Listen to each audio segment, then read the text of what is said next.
Kind Voice Radio.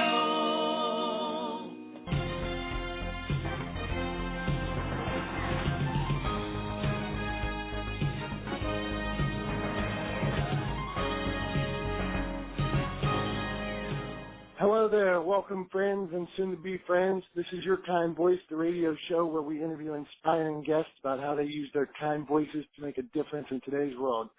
As always, I'm your smiling host, Dominic Damasky, the Motivation Champ, and today I'm honored to have on the show Ron Cancerman, and we're going to talk everything firemen. In our conversation today, we're going to discuss everything from the firefighting shows on TV to what makes these brave men and women jump into buildings and put their lives on the line to save others. Ron, I'm honored to have you on the show. Welcome.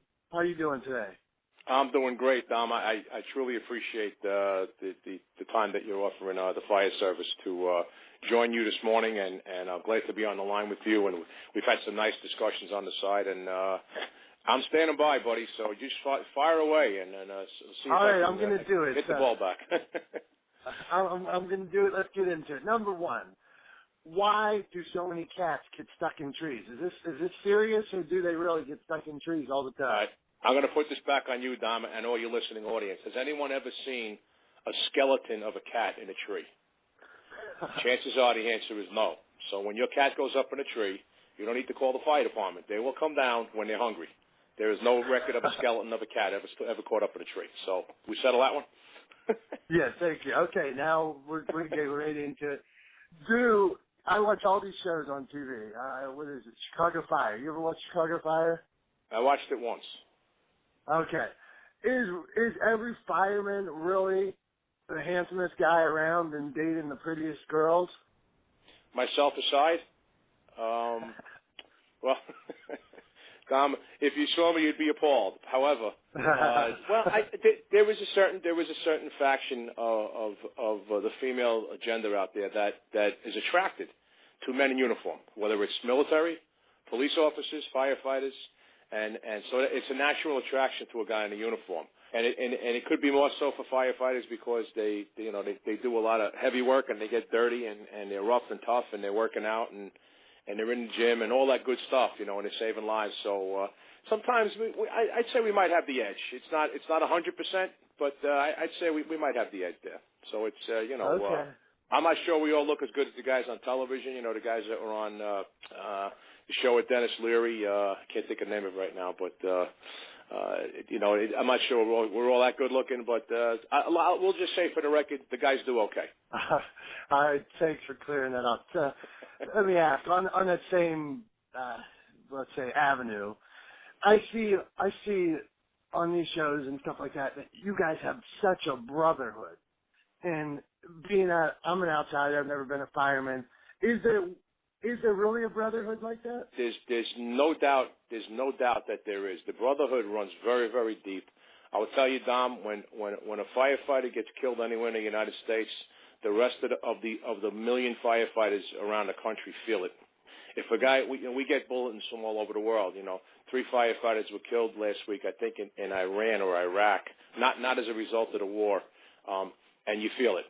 And a friend of mine said, we were talking recently, a fellow fire chief a few years ago, we were chatting about something about the brotherhood, and he was kind of complaining that some of the guys, they just, they buy a fancy T-shirt with a fire truck on it, and they say, yeah, I'm a member of the brotherhood, but they don't really understand it. He said, if it's not in your bone marrow, you don't have it. And I'll tell you, that rang with me. A quick story about the brotherhood, Dom. I'll give you an example, and if the firefighters might be listening to this, they'll understand what I'm saying. And for your lay audience, this is what the brotherhood is, folks.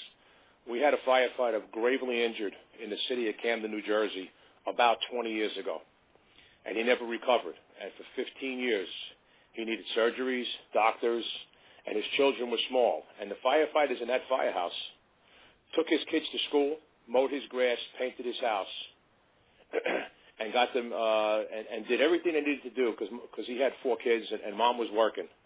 And the firefighters took care of that family until he died 15 years later.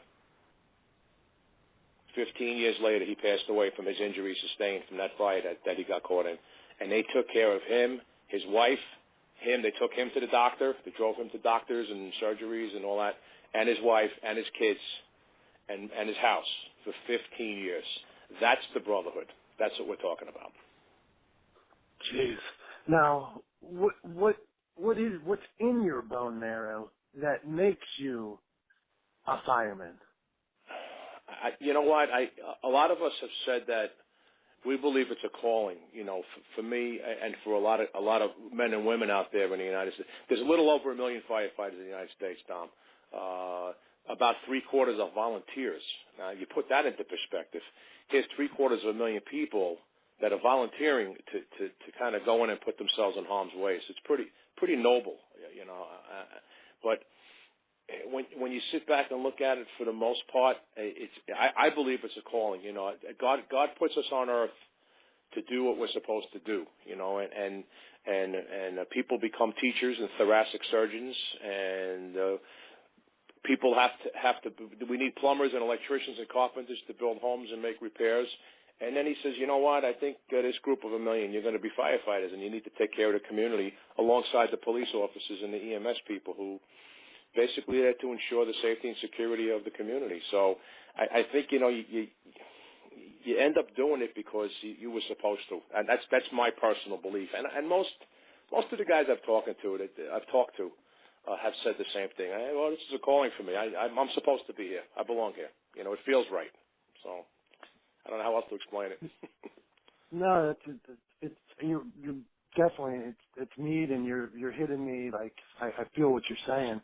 Is there a moment when you're out fighting fires, or once you're a fireman, you have the suit, the badge, the helmet? Is there a moment where you say, "Yeah, I know this is for me. I made the right decision"? I think everybody goes through that. Everybody has that. You know, for me, I was fighting brush fires and forest fires at 15, upstate New York, and then I lived in Brooklyn, and I ended up working for the New York Fire Department eventually. But when I did that, I mean, at 15, I consider myself lucky. At the age of 15, after spending a couple of summers working in a camp, in a Boy Scout camp, I'm proud to tell you, and we formed up our own fire brigade to protect the camp. And the guys on staff, we had equipment, and we trained, and we, you know, if something happened, we were kind of ready. And when I got back home after the third summer, I was 18, and I said, you know what, I think I like this. You know, so I kind of got bit by that bug early on, you know, and some guys, they don't get it early on. I've seen guys come through the fire academy in their late 20s and early 30s because I have a distant relative who was a stockbroker on Wall Street, and he was pulling his hair out. And he took the firefighter's test in New York City, and he took the job, and that was, God, that's probably 28 years ago. And he's a lieutenant, and he's doing great. So sometimes it takes a while to try something, you know, and that's really kind of what the fire training aspect is about, Tom. When you go to the fire academy to go for your training, that's kind of separates those who will and those who won't, and those who can and those who can't, and all that stuff. And that's when you realize, you know, no, this is me. This is me. I need to do this, whether volunteer or career or otherwise. You start going through the training, and you say, well, no, I'm going to do this, you know, the rest of my life. And you make that decision. How many people in that training, how many people say, well, I thought I was brave, I can't do this? Is it training, or is it the first day out on the job? When do you think it hits most people that I thought this was for me? But it's usually in the training academy. Very, very, very, very rare occasion where you make it through all your training, and then you get into the firehouse and you say, oh, wait a minute, I don't want to do this, I can't do it. That's the exception to the rule. When you go through the training academy, and if the academy is run the right way, where they're going to make it as real and as tough as possible to prepare you for the street, then that's where guys wash out. And on average, I mean, I'll just speak, I've been in Connecticut for 6 years, and the state of Connecticut Fire Academy, they run 2 classes a year, 2 recruit classes a year. And I'd say out of 35 in each class, you get 2 or 3 that just don't cut it. They either decide at that moment, this isn't for me, or the fire academy staff says, this guy's not going to make it, and if we push him through, he's going to hurt himself or somebody else, so we're going to have to take him out. So it's probably, you know, 3 out of 30, so you're almost talking, you know, that's 10%. Now, like 2 out of 30, 3 out of 30, there's been things in my life where maybe I said, hey, I can do it, and it's not for me, and then you go and do something else, and you're successful at it. How do you guys feel about, the firefighters feel about this guy? You know, day one, he's not a firefighter. And then how do you deal with it? It's difficult. I mean, you know, if you're talking personalities and attitudes, that's the toughest part to try to change. It's hard to change someone's attitude or personality. But at the academy level, that's where you're supposed to sort it all out. Now, if the guy gets through and then gets to the firehouse and everybody's looking at him like, where'd this guy come from? How the heck did he get through school? Then it becomes a burden, a little bit of a burden, because in the volunteer fire companies, basically, you kind of, as a member, you're at the mercy of the officers and maybe the fire commissioners if there are any, and even on the career side, if you come in as a paid man, you're on probation for a year, and during your probation, okay, if you're not a snap tight Marine, you're going to be let go, whether career or volunteer. So there's always that 1 year probationary period where it gives the bosses and the rest of the gang a little bit of a tool and some breathing room to say, well, this guy doesn't seem like the real deal. If he proves himself over the next 10, 11 months, he could stay. And if he can't, we'll call him in and say, listen, you're not cut out for this, go do something else. So we have a little bit of a breathing room. That makes sense to me. Hey, Ron Canterman, we're going to take a quick break. And after the break, we got a lot of stuff still to talk about. This is NASCAR driver Kurt Busch, and I am proud to support our nation's veterans. Do you know you can get a faster decision on your disability compensation claims by filing an electronic fully developed claim, or e-claim, on eBenefits? Take it from a guy who lives his life in the fast lane. Faster is better. Visit ebenefits.va.gov today to learn more. Hi, this is Corey from Runa. And at Runa, we make a number of different beverages, all from one leaf called guayusa. Guayusa is a naturally caffeinated leaf from the Ecuadorian Amazon. Indigenous peoples in that area have been brewing and drinking it like tea for thousands of years. All the guayusa that we sell is certified organic, fair trade, and non-GMO. And because guayusa is naturally packed with caffeine and antioxidants, it gives you this really nice, clear-headed, clean, and focused energy. We think of ourselves as a lifestyle brand because guayusa fuels you in doing whatever it is in your life that you need or love to do. So if it's one of those days where you need to sit at your desk for 8 hours and pound out some project or report, then guayusa is perfect for fueling you and doing that work. Alternatively, if it's a beautiful day out and you're going to do yoga in the park or you're going for a bike ride in the woods, then guayusa is perfect for fueling that as well. It gives you this amazing, full-body, wholesome energy and helps you feel fully alive. And that's why we call our company Runa. Runa is a Quechua word that actually means fully alive or fully living human being. We're sold in natural, organic food stores across the country. We're also in Whole Foods nationwide, and you can always find a store near you on our website with our store locator at runa.org. Go out to a store near you, grab a box or a bottle or a can, and crack one open and try one today. The Kind Voice Radio. Welcome back to Your Kind Voice. Our program is part of a bigger mission at Your Kind Voice, which is to make our world a kinder, more connected place, one conversation at a time. Before the break, we were discussing all things firemen with Ron Canterman. We talked about the girls. We talked about their braveness. We talked about their brotherhood. So I want to get back into it. Actually, we talked about cats in the tree too. But I want to get back into it. And on a serious note here, I want to ask Ron. You guys are so brave. Okay. You guys are so brave. Is there a situation where, I'm sure you're going through them all the time. What's the scariest situation you've ever been in? Well, I'll tell you about being scared. When a firefighter says to me or to anybody who's been around longer than 15 minutes, and I've been around longer than 15 minutes, I'm not afraid. I worry about that guy because you have to have a little bit of fear. When we go into a fire, it's an uncontrolled situation. It's Mother Nature being her absolute worst, okay? and it's an out of control situation, and we're trying to bring something completely out of control back into control again. You have to be a little bit afraid. We preach situational awareness is very, very key for firefighters. For me, it's typical fire.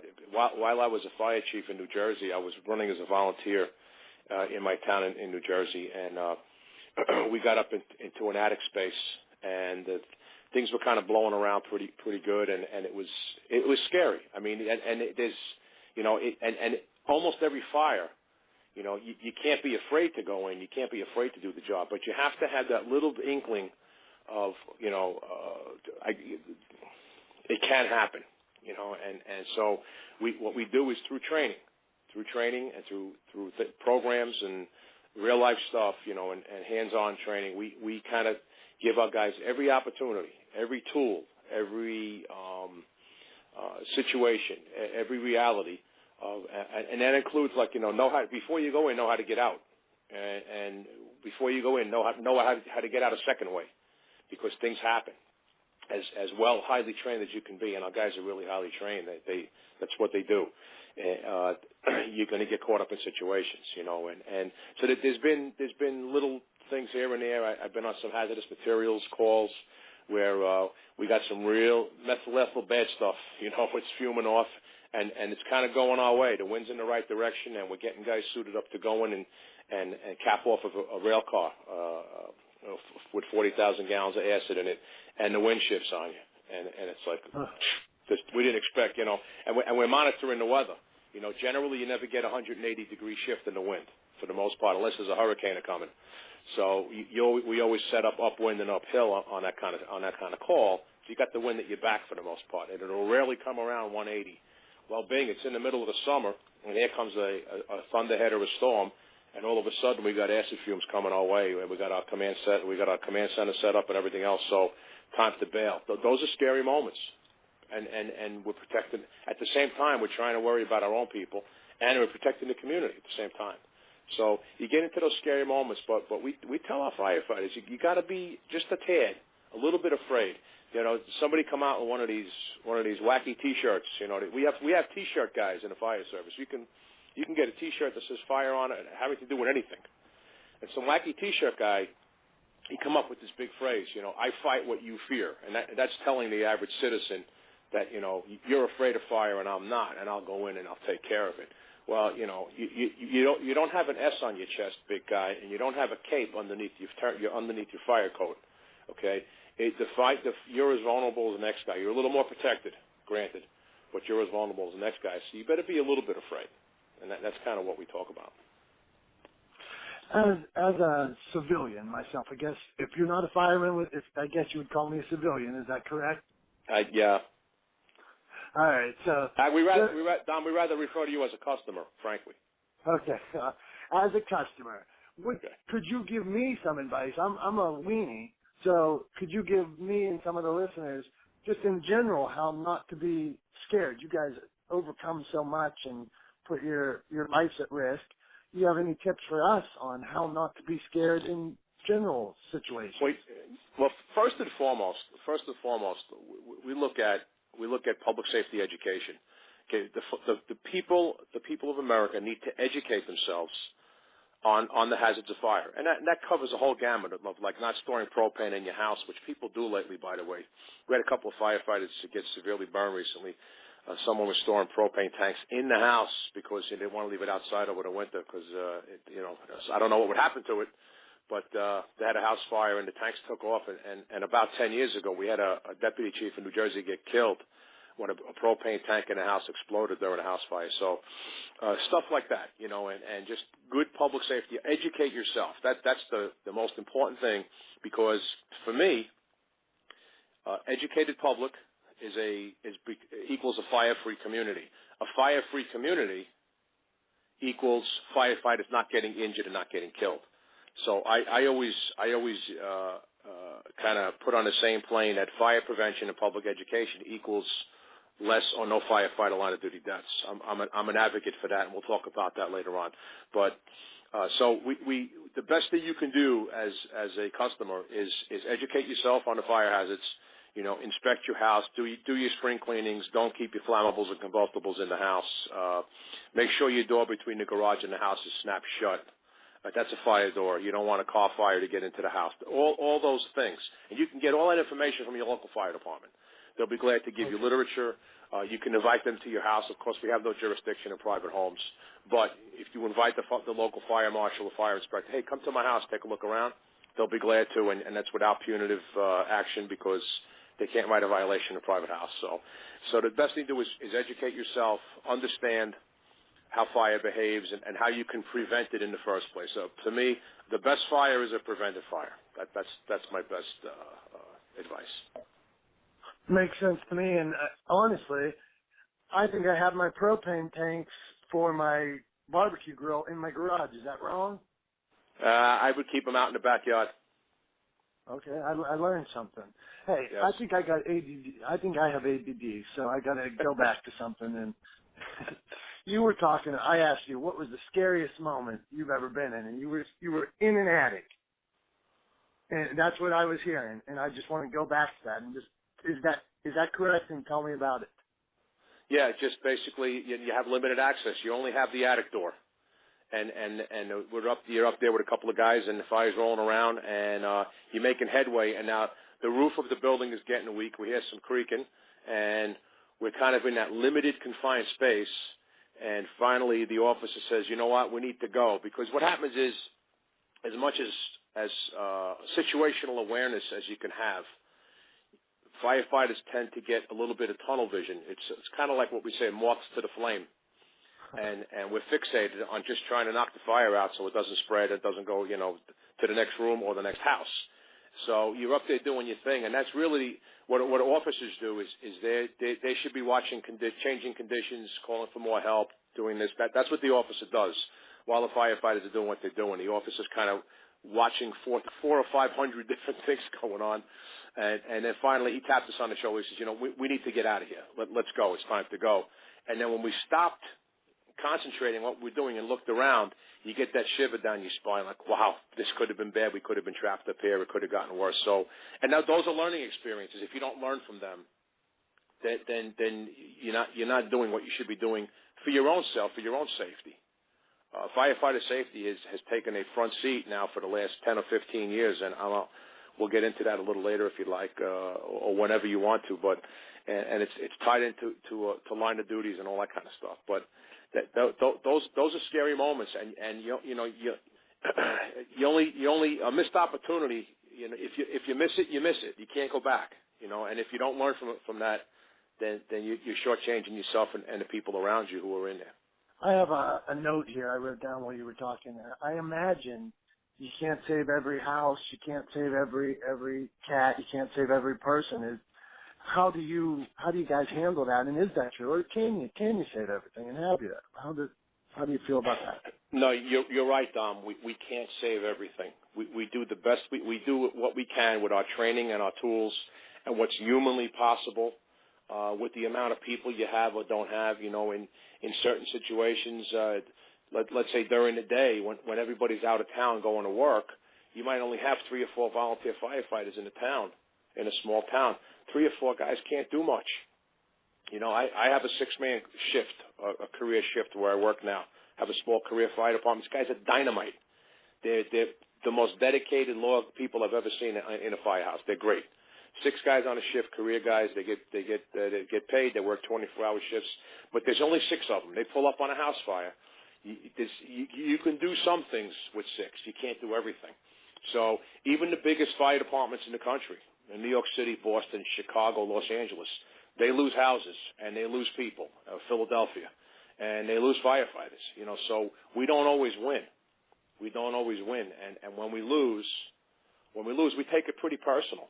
We take for some reason we take it personal, and even if it's not the loss of a firefighter, if it's a civilian, if it's a customer, they had a horrendous fire recently. I'm trying to think where it was, Dom, where a whole family was killed. It was 3 or 4 kids and mom, and the effect on the firehouse, other than the community and their family, the firefighters, boy, we feel that. We feel that. We immediately set up. We have a critical incident stress debriefing teams all over the United States, and we call the CISD guys right away and say, you need to get to our firehouse, boy. We lost 3 kids tonight, or we lost 2 adults, or whatever, because we kind of take it personal, because that's why we're here.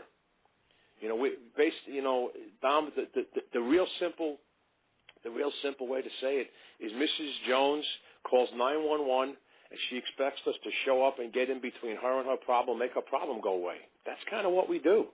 And when we can't make the problem go away, or it turns really bad and tragic, we take it seriously. We take it to heart. It's tough. And then when it involves one of our own, it's twice as bad. It's real bad when it's a customer. It's twice as bad when it's one of our own. So we deal with it through. We end up holding on to each other physically, emotionally. We get specialists in, and if a guy needs a little more counseling than others, we send them, and we say, go get go get your head screwed back on straight and come back to work, because we need you, and that's been done thousands and thousands of times. We don't always win, and that's just kind of the nature of the beast, I guess. You guys, firemen as a whole, seem like a real metaphor for family, or you even are a family. I mean, just how you times get tough and you pull together and you get through things, sometimes bigger things, and just handle it. You lean on each other. I think I owe you. I want to give you. You mentioned safety a couple of times, and I want to make sure I pay you the proper respect. And right now, is there anything that's on your mind that you want to talk about? That's just something. What is it? Well, you know what? I think I appreciate that, first of all. And we're going to call you from now on. You're going to be the host with the most. We're going to call you. That's your new name, the host with the most. Yeah. Dom D. I'm on it. I guess I want the customers to understand that we've changed our philosophy. Many years ago, when I started, and a lot of guys started, 20, 30, 40 years ago, and beyond, and back. The crusty old guy in the firehouse put his arm around you, and he said, hey, listen, by the way, in case nobody told you, we get hurt, we get injured, and we get killed, and it's all part of the job. Well, we've changed that philosophy. It's not acceptable. Any line of duty death is not acceptable. And with that, I'm attached to an outfit called the National Fallen Firefighters Foundation, and their charter is to take care of the families of the firefighters who get killed in the line of duty. I've been with them about 15 years.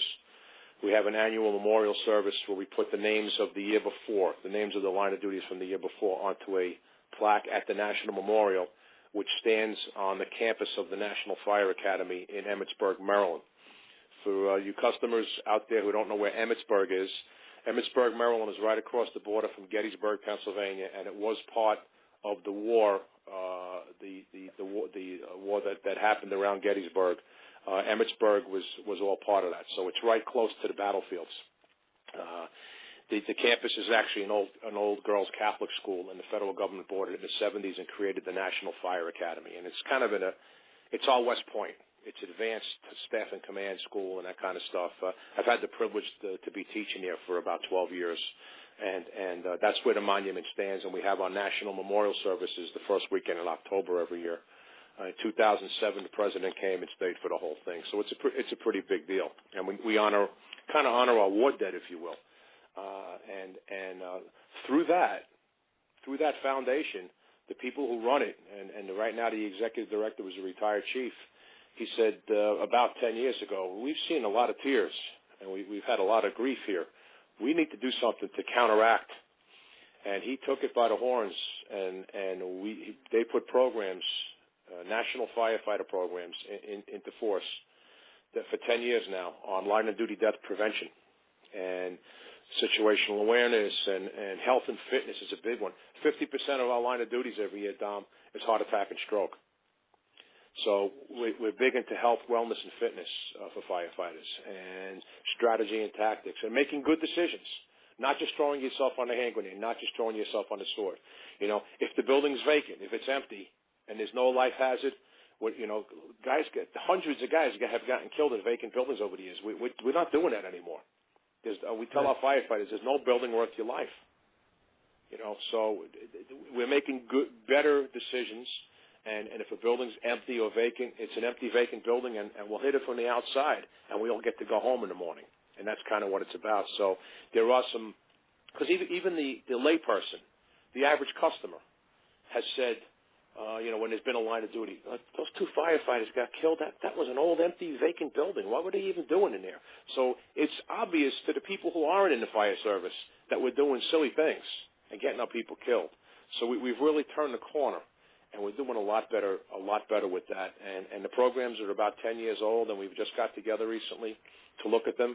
On the 10th anniversary, we convened in Tampa, Florida, and we looked at all of it, and then we're redoing it again, and we're going to keep going until we get our line of duty numbers down. And they're coming down. We averaged for a long time through the 80s and 90s about 110 to 120 line of duty deaths a year in the United States, and it was coming down into the 70s recently. And then, of course, last year we had 2 horrendous tragedies. 19 firefighters were killed in Prescott, Arizona, in the wildland, and 10 were killed in an explosion in Texas at a fertilizer plant. So that put 29 people right back on the memorial. Without that, it would have been in the low 70s. So it kind of bumped us up near 100, over 100. So we are trying. We want the people out there to know that we're going to do everything humanly possible to get you and your family and even your pets most of the time out of the house. But as far as the house goes, we'll do everything we can to save your house. But sometimes we're not going to sacrifice a firefighter for a house. It's not what we're about. That's kind of what we're teaching now.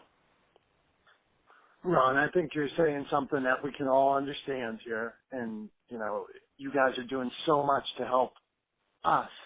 And if there's anything on the same point, is there anything we can do to help you as firefighters? Well, you know what? The National Fallen Firefighters Foundation, and their website is firehero.org. Firehero.org. We have a new program now, and it's called Be a Hero, Save a Hero. And it's really apropos to our conversation this morning, Dom. I'm glad you asked me. And what that is, it's kind of what I alluded to earlier in the conversation. Be a hero, save a hero is you as a citizen can be a hero by doing good fire prevention practices, getting education, cleaning up the house, and all that stuff. And the saving the hero part is now you're not going to have a fire and you're not going to put a firefighter in jeopardy for a silly reason like, not taking care of your home or that kind of stuff. So what it is, it's a program to make the public kind of a community awareness program, to make the public more aware on how to take care of themselves, how to prevent a fire, so we don't put a firefighter at risk unnecessarily. We know fires are going to be accidental. They're going to happen. Somebody said years ago, the 3 main cause of fire in America are men, women, and children. So we know due to human error, there's going to be fires, and we stand by to respond to those fires, okay, for, I guess we can call it the normal, daily, everyday accident, if you will. Okay, but we're going to come no matter what. I mean, I guess we should say that first. We're coming no matter what. However, if we can lessen the amount of fires and put less people at risk, when we come in, we're putting ourselves at risk, but we kind of signed up to do that. But we're also dressed in the proper clothing, and we have breathing air on our back. We're going to do a little bit better crawling around inside your house than you will, without breathing air on your back and without fire gear on your body. So this is all about protecting yourselves and us at the same time. For us, it's a win-win. So you can go to firehero.org and go to Be a Hero, Save a Hero, and you can see how you can start a movement in your community to have less fires, less anguish, less agony, less tears, less injury, less death. And in turn, that kind of helps the firefighters of America stay safe. Sounds like a great cause. Ron, I want to thank you for being a guest on the show today. Firehero.org. Before we go, last thoughts, anything you want to say to the listeners? Well, just that I appreciate being on with you. If you have a regular listener group, they're fortunate that they found you because you're a stand-up guy and the kind of work you're doing here on Blog Talk Radio is terrific. I have a Blog Talk Radio show myself It's through Fire Engineering Magazine, myself and Tommy Ehrenhammer from Colorado. We call ourselves the Backstep Boys because when we started 35 years ago, we were riding on the backstep of a fire truck. And I guarantee you, you're not going to see that anymore because that's a safety issue. Everybody rides inside the cab now buckled up. So we call ourselves the Backstep Boys. We talk about firefighter safety and survival, and I'm also on Blog Talk. But other than that, Dom, we appreciate the fact that you thought enough of the American firefighters to put us on this morning with you, so we can tell a little bit of our story and reach out to the community and hopefully make them safer as well as ourselves.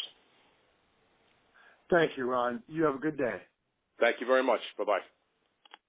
If you'd like to be a guest on our program, please go to www.kindvoice.org/guest-information and tell us about how you use your kind voice to make a positive impact. After talking to Ron today, I have one thing to say. You know, I could drone on about this or that, but Ron and the firefighters in the country and the world are true heroes. They are really what your kind voice is about. These are guys just giving back. They're giving everything they have, sometimes even their lives, to help other people. And this is really, I'm honored, I'm humbled to have somebody like Ron Canterman on the show today doing what he's doing. I ask our listeners to support firehero.org. Check those guys out. They're doing great things. I'm Dominic DeMassey, the Motivation Champ. If you'd like to have me come speak at an event or purchase my book, Don't Double Bread the Fish, you can check me out at motivationchamps.com, or my book's available at amazon.com and barnesandnoble.com. I always say this each time before we leave, and I'll say it again today. If you get knocked down, get back up and keep swinging.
Choice to be a kind voice.